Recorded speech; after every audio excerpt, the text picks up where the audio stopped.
Have you ever wondered how much a high school teacher makes? Well, listen to what Arizona Department of Education found out. Full-blown crisis, and parents, listen to this one. This impacts so many families here, happening right now in Arizona. Teachers are jumping ship at truly shocking rates, and there's nobody coming forward to fill thousands of vacant spots. It's based on a report that worries any with children in our state. ABC 15's Joe Bartels is live downtown. Joe, good afternoon to you. What is being done about this? Well, Chris, we try to get answers from state leaders about this mess, and apparently it boils down to money, or the lack of it, in their opinion, flowing into classrooms. Crowded classrooms are just the beginning if things don't improve quickly in the Grand Canyon State. A report released by the Arizona Department of Education estimates as many as 15,000 teachers could be headed to retirement in just the next 4 years.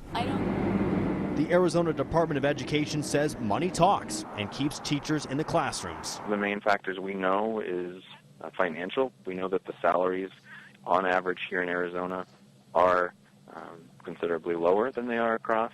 The Arizona Education Association says 50% of teachers leave in just their first few years of teaching, citing poor wages, cutbacks, and, quote, toxic teacher evaluation. Education leaders say a statewide overhaul by lawmakers would be one way to get more money into education. So next month, a new report is due out, and the picture for Arizona students could get worse. Chris? Joe. It's sad when you see how stressful teaching can be. Carrie, a high school teacher, tells us how is she dealing with this problem. My whole life growing up, people always said to me, you need to be a teacher. One of the components that makes me a good teacher is my empathy and connection with students. I basically do 3 jobs. I teach, I'm a mom, and I drive Lyft. And those are the 3 jobs, and those 3 jobs cannot coexist. Something is getting squeezed. I've been a teacher for a long time, and I started to hear about Lyft and was kind of curious about what these pink mustaches were. This past summer, money was a little bit tight, and I thought, well, I'll just get approved as a driver. And I made $90 in 2 hours, and I was hooked. I'm hustling. I'm doing every bit of extra tutoring job, Lyft, every little stipended extra project that's here at school. I'm trying to pick those up.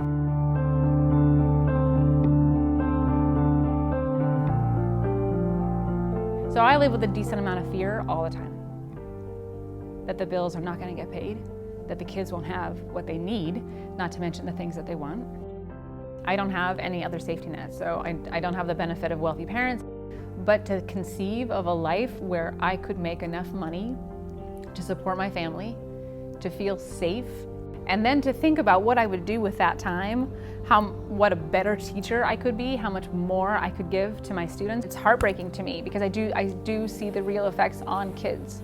I see kids that are in the gap, and that I feel definitely would be more successful if they sat in a room, in a school, in a city, in a state, and in a country that really valued what was happening in that room. We're looking at students and we're trying to say to them, your education matters, your learning matters, but the people that we entrust to give that to you, we're not going to value. So I work from 8:15 until 3:35. That's how many minutes I'm obligated to be here on campus. The amount of time I spend with students before school and after school. At 8 o'clock I start my second job, which is grading, prepping, creating lesson plans. So that's just hours, right? Teaching is a great job, but it's a very hard one to put down. You definitely take it with you wherever you go. To show up for kids in a certain way, I have to open up to them, and to open up to them means that I'm going to take home. And so I do take home quite a bit. I think the job has a big impact on me. If I could give more back to them, and if teaching was respected, it would change so much of what we are seeing in education. It's the base of our culture. What we give to our teachers is what we are giving to our kids. And now, maybe you're wondering, what can I do? Is there a solution for my problem? Yes, it is. And my solution is unite. If we all unite together in this problem, we can solve it. It's not just a teacher's problem, it's not just a school problem, it's not the government problem, it's our problem. We all together, we the people. We could all write letters.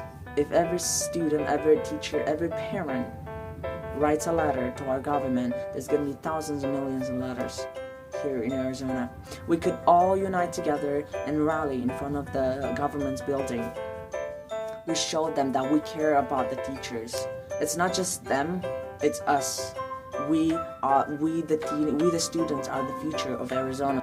It's up to us if we want to or not.